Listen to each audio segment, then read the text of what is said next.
അസ്സലാമു വറഹ്മത്തുള്ളാഹി തആല വബറകാതുഹു.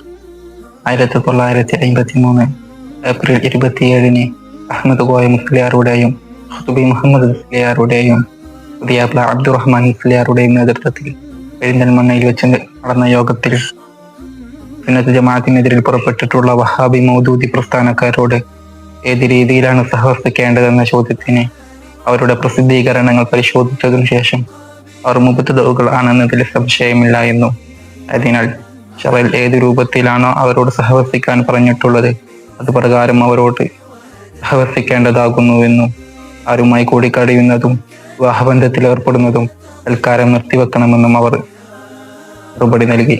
ഇതായിരുന്നു സമസ്ത കേരള ജംഇയ്യത്തുൽ ഉലമയുടെ നിലപാടുകൾ.